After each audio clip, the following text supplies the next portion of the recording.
How to pin a chat on WhatsApp on Android. Hi everyone, I'm here to assist you today. Without any delay, let's jump right in.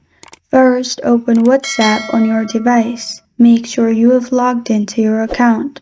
Then, simply hold on to the chat you want to pin. After it's selected, at the top you will find Pin Like option. Simply click on Pin Like option at the top, and after that your chat will be pinned.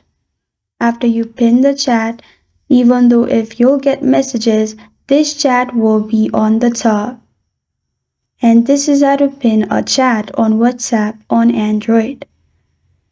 Thank you for joining me today. If this video helped you out, please leave a like and subscribe for more. Got a question or want to suggest a topic? Comment below. Thank you for watching.